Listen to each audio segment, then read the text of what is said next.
Let's mother, father, and do this. The following is a presentation of SIRTOBA Media and COMI Media Incorporated.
Welcome, one and all. It's that time again. It's time for Total Football Talk Extra. I am your host, Drew Willingham, and we are back for another great edition here tonight. Well, kind of tonight, this morning. It's after midnight. It's 1 o'clock in the morning, a very different time than usual, which may affect the live views, but hopefully you guys can tune in the replay. Let me know what you think out here in the comments, as this is produced live. Now, we do have some things to get to. We got to review two games from this past week. The Week 14 Monday Night Football game between the Bengals and the Cowboys, and the game this Thursday night, the ugly game between the Rams and the 49ers. We'll talk about that and more here on this edition of Total Football Talk Extra, the 16th episode. Let's get it started off with the opening drive.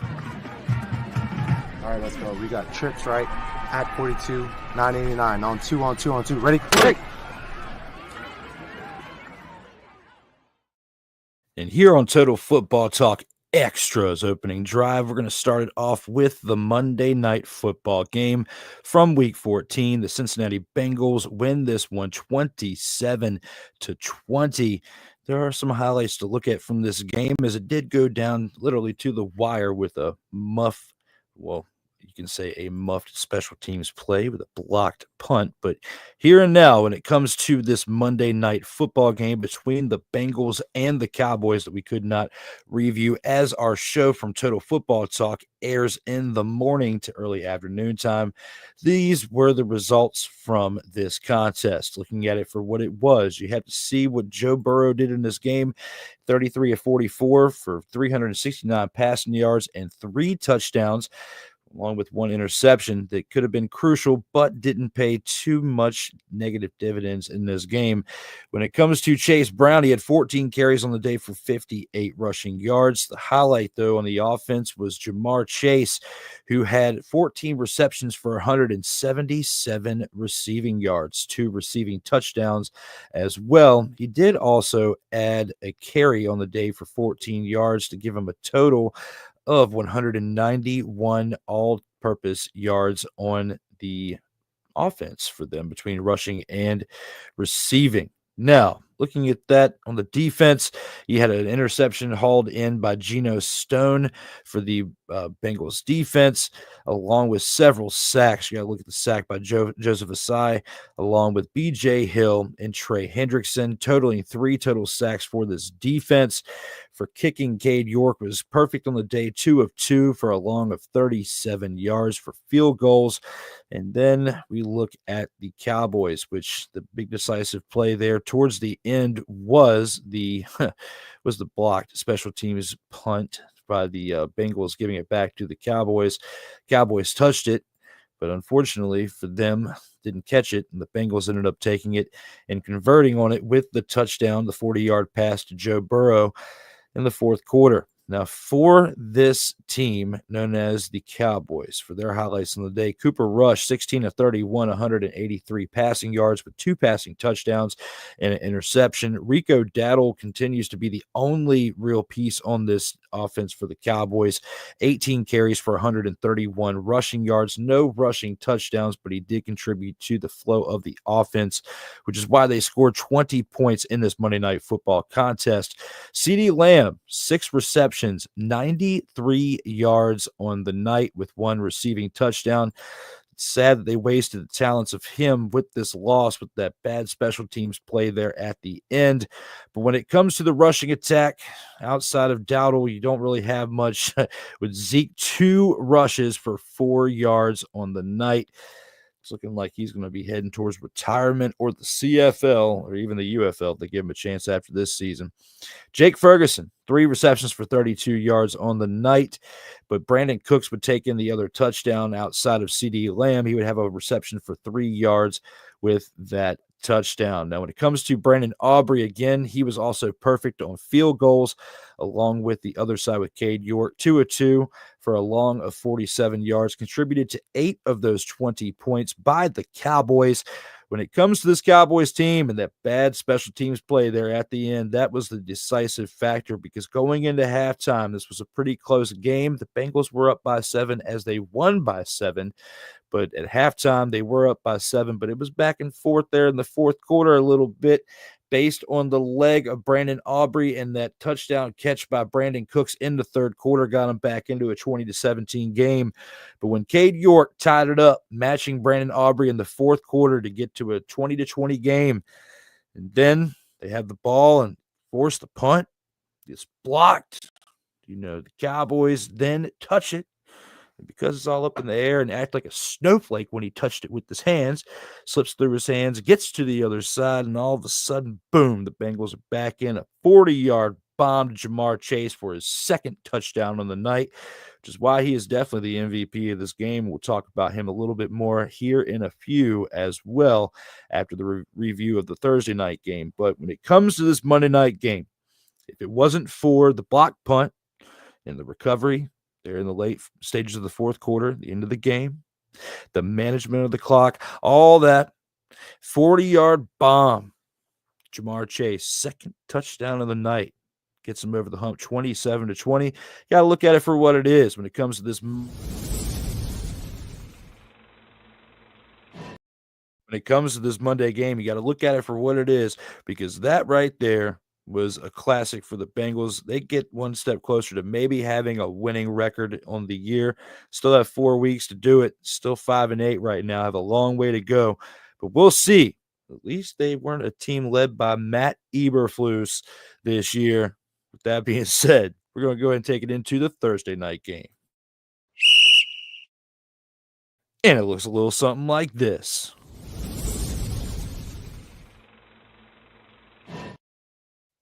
The LA Rams win a dumpster Pelican-esque game 12-6 this past Thursday at 8:15 p.m. Eastern Time. The first of many games for Week 15 this past Thursday. We have to look at this, and even though when looking at it, you might have wanted to stab yourself in the eye with a plastic spork, it was definitely, in my opinion, this.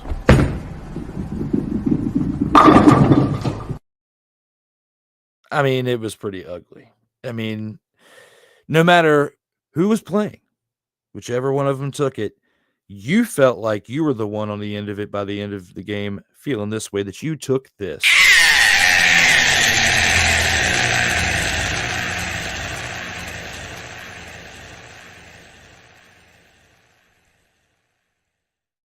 I mean, am I right or am I wrong? Let me know out here in the comments, as we are live right now, 1:12 a.m. Eastern Time, here for Total Football Talk Extras, episode number 18 Extra. Now, when it comes to that, shout out to wrestling tonight, as we did have a decent Saturday night's main event for those of you wrestling fans, as I waited till after that to get the Commander's Gridiron Report, the show that I had earlier talking about the return to the game, but the debut for the Commanders, that being Marshawn Lattimore. We'll talk about that a little bit more here in a few.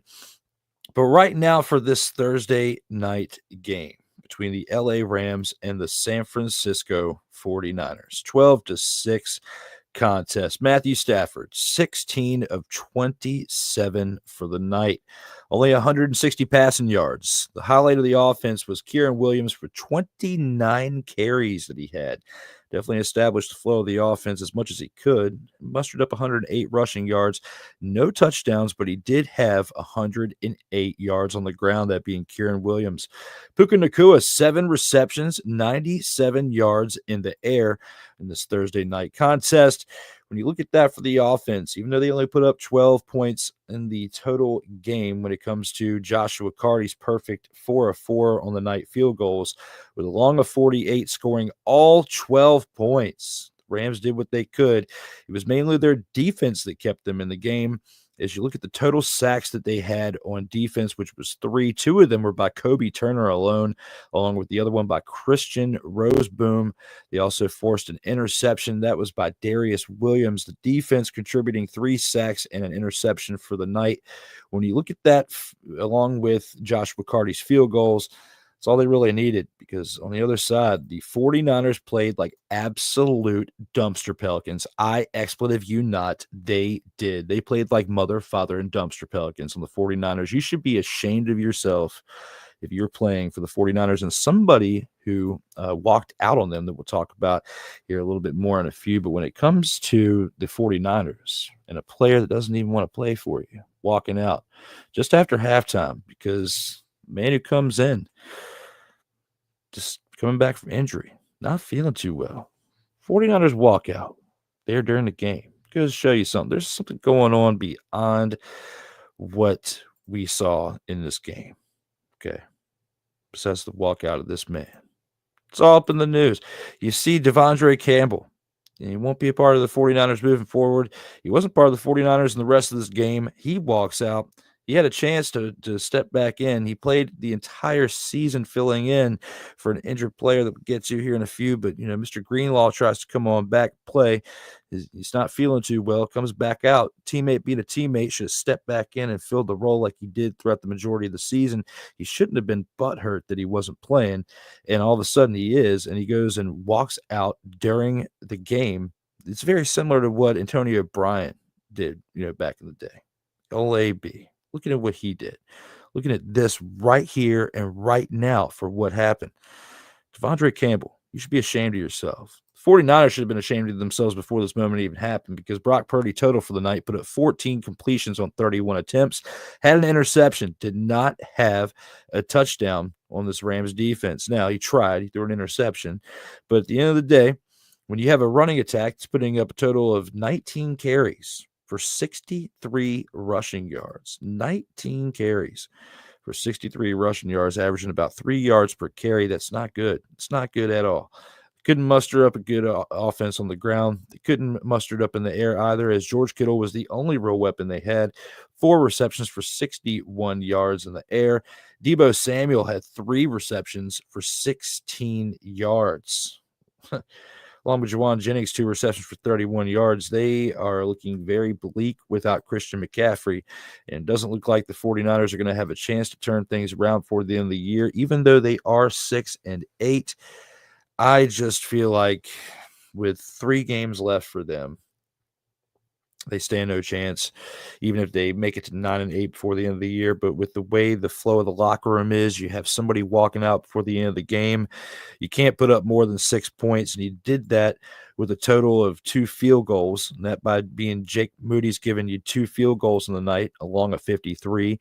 That's pretty good for your team, when you've got that for special teams, but you need everything else around it to flow, and it wasn't flowing on this night for the 49ers. It hasn't flowed for the majority of this season, is why they have 8 losses already, as they've played, 14 games. They have 6 wins, 8 losses, and they got 3 games to go. And it's not looking good for the 49ers for this year. They have a lot of moves they got to make during the offseason. Will Kyle Shanahan be one of them? Who knows? We shall see as time goes on. But Devondre Campbell walking out during the game, that speaks volumes. 1, for him as a teammate, but 2, for the way maybe the culture was around the locker room that maybe pushed someone to leave. He was used up, kicked out. You know, you use somebody up like that, and you abuse them, you use them and abuse them. At some point, they're going to break. And that could have been how he was feeling in that moment. Did he handle it right? No. But Devondre Campbell definitely, won't be a part of the 49ers moving forward. If he is lucky enough to get on another NFL team after what he did, he needs to take the opportunity and make the best of it. And for that being said, he didn't do that with this opportunity with the 49ers. Been better off getting traded before this point in the year. If he was really feeling some type of way, knowing that Greenlaw is coming back, I'm going to be taking his starting spot back. Regardless of the fact, this whole entire game was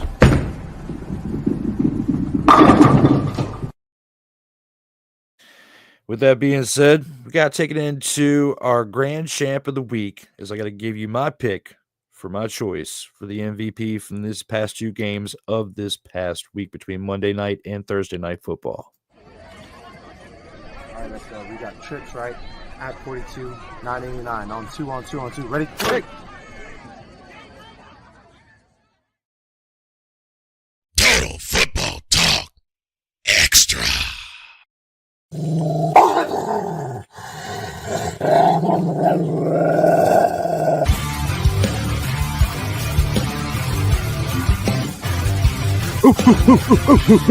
Where are my dogs at? As it is 1 o'clock in the morning. Don't want to yell too much to where it reflects outside in the windows because it is late at night out here in these streets. But what I will say is this. When it comes to the grand champ of the week, when it comes to my pick for the grand champ of the week, you have to take a look at these transitions. It's right here. The SIRTOBA Media / COMI Media Grand Champ of the Week for Total Football Talk Extra. My choice is Ja'Marr Chase from this past Monday night. Ja'Marr Chase puts up 14 receptions, 177 receiving yards, 2 receiving touchdowns, kept the Bengals relevant literally in this game as Joe Burrow was struggling with turning the ball over. Yes, he did have 3 touchdowns, that being the quarterback, but it took Ja'Marr Chase's 2 to get him to those types of numbers. And 177 of his passing yards came from Ja'Marr Chase's 177 receiving yards. And for that, you have to put respect on his name. And that is my choice for this week's Grand Champ of the Week. Who else between the Monday night game and the Thursday night game? Because the Thursday night game was terrible. That's why I had to give my choice to the Monday night game and give it to Ja'Marr Chase is my choice for the Grand Champ of the Week. With that being said, let's go ahead and take it into the next one. And that is the Snowflake of the Week.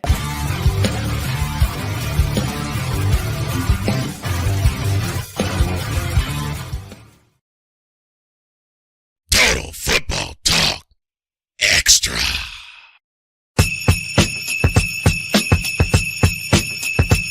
Oh, yeah. It's everybody's favorite time of the show. That's where we talk about the snowflake of the mother, father, and week. The worst player at this point of the week.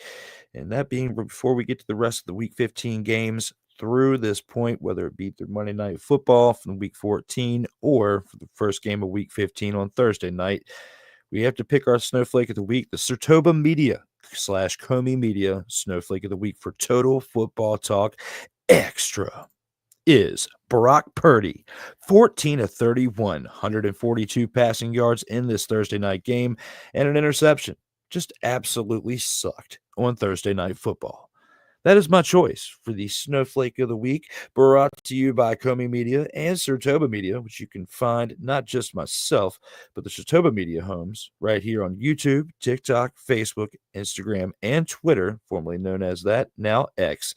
You can find SIRTOBA Media here, along with COMI Media at these major platforms as well. This Snowflake of the Week and Grand Champ of the Week have been brought to you by COMI Media and SIRTOBA Media. And our pick, again, is Brock Purdy, 14 of 31, 142 passing yards, an interception, and just absolutely sucked in this game. All this coming from the Thursday night game.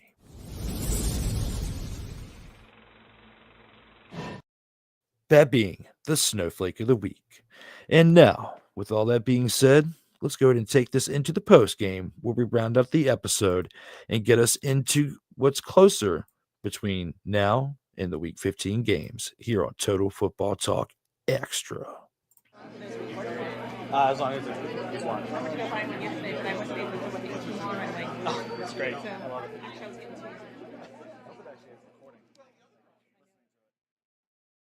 Here with Total Football Talk Extra, episode number 16, the Rams defense leads the charge and win over the 49ers. And when you look at a game that's 12-6 by the end of it, you can't really say otherwise. It's pretty much how it went. 12-6, battle of the field goals, battle of the defense. The 49ers couldn't do anything on their offense, and the Rams struggled as well, but their running attack definitely helped them out. Looking back to the Monday night game again, you look at what happened with the Cowboys. I mean, it's just devastating for them.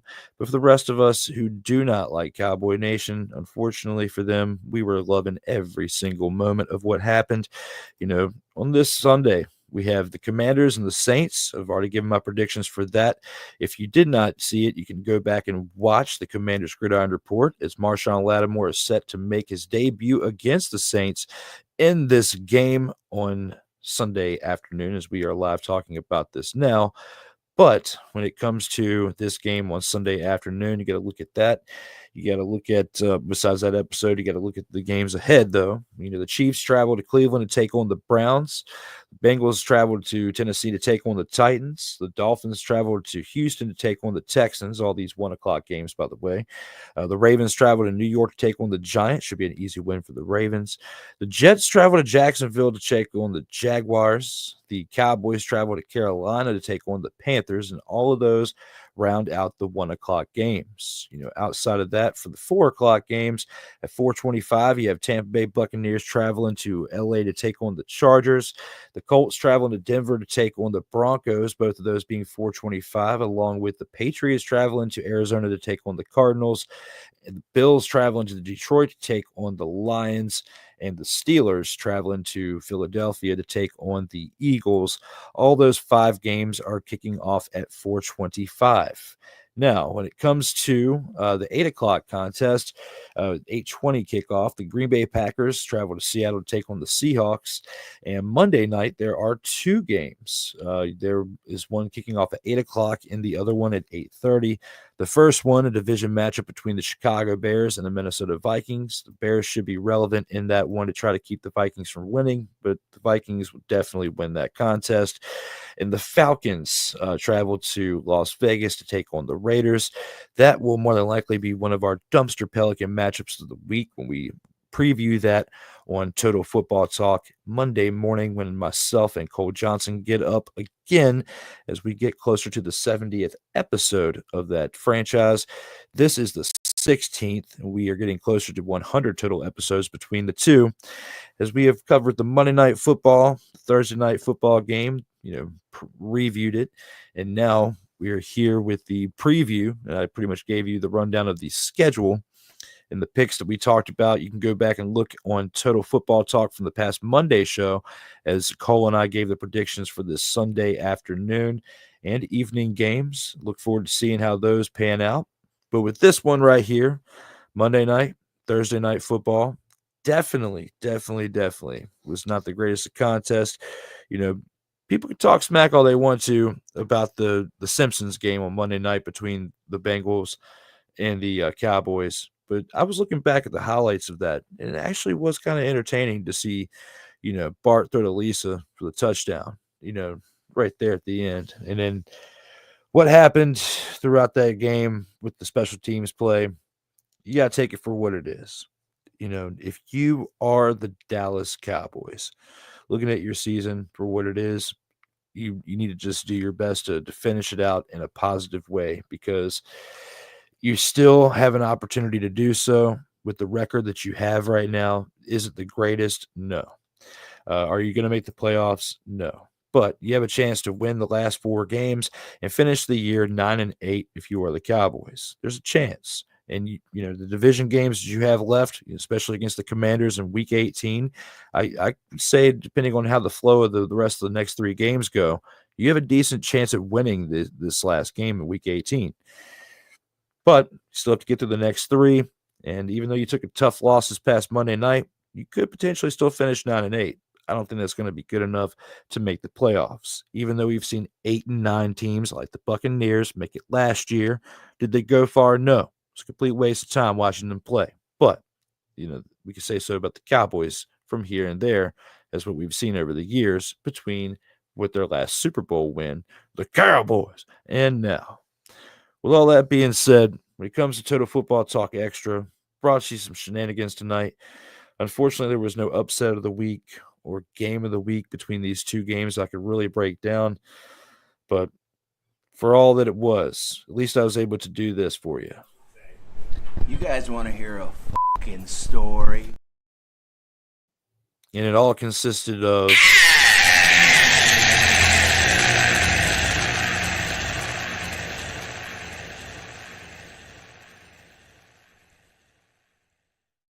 between two games, Monday and Thursday. Somebody had to take them. There were 2 winners and there were 2 losers. What? I mean, again, there were 2 winners and there were 2 losers. What? Somebody had to take the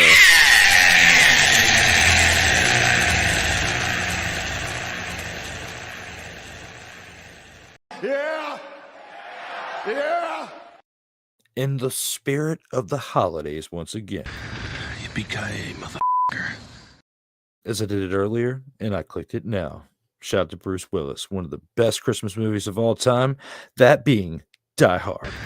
Yippee-ki-yay, motherfucker. Don't hate. You know it is one of the greatest Christmas movies of all time. Yeah. Yeah. What? Can I get a...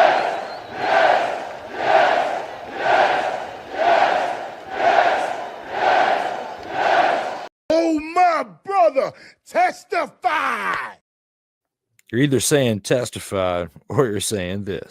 Stop it. Get some help. Come on now. Let me talk to you. When it comes to this past week in football, the ending of week 14 with Monday Night Football, the beginning of week 15 with Thursday Night Football, there was a bad game. There was a decent game. There's going to be a whole lot more games after when it comes to this past Sunday, with this upcoming Sunday here in the next 12 hours. It starts. Good luck to those of you out there and the teams that you support. Go back and check out Total Football Talk from this past Monday to see what we predicted between myself and Cole, or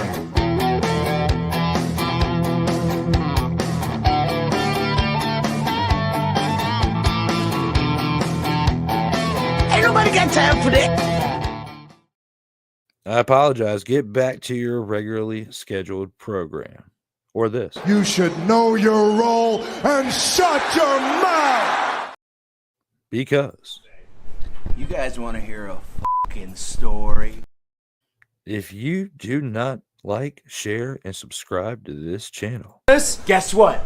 Shut up. You'll be on a fucking plane. and You're fucking scared. Yeah, you're fucking scared. please, with all the shenanigans set aside, just like, share, and subscribe. Acknowledge me. Or you could be wondering this. English, motherfucker, do you speak it? Just joking around out here in these streams, filling some time as we're getting ready to get to one awesome outro. Those of you watching this live, whether it be on COMI Media or SIRTOBA Media, thank you as always for tuning in. I wanted to give you a little bit of shenanigery at the end of the episode. And speaking of shenanigans, if you haven't seen it, go back on SIRTOBA Media and watch this. The Evil Little People episode 29 from D Willy in the evening, brought to you by SIRTOBA Media. As always, you could check out the Commander's Gridiron Report. Episode 37 was earlier, started on the 14th, right before midnight, and just ended a little over an hour ago. Marshawn Lattimore set to make debut today against the Saints. First time in a Commander's uniform. As for this episode, we talked about the Monday Night Football and Thursday Night Football game. And the main title for this, the Rams defense leads the charge and win over the 49ers. And to go back and see, our content on SIRTOBA Media, you can check it out on YouTube, TikTok, Facebook, Instagram, and on X. And for myself, you can check out myself individually at Instagram, X, Snapchat, and Facebook are the main social media handles I am at. But when it comes to this episode 16 of Total Football Talk, whether you're watching this live or you're watching this in the replay. Thank you as always for tuning in. If it's your first time watching this on whichever platform you're watching it on, please do us a favor and hit that subscribe button. And as always, click that like button, and hope you can bring a comment or two. Help us know, help us know what your thoughts are when it comes to the content or with what we're covering, whether it be football or any other sport. We got some great shows out here on the networks, and it wouldn't be for you tuning in each week. Wouldn't be doing it for anybody else. Thank you as always for tuning in, and I've only got one thing left to tell you. As always, stay safe out here in these streets.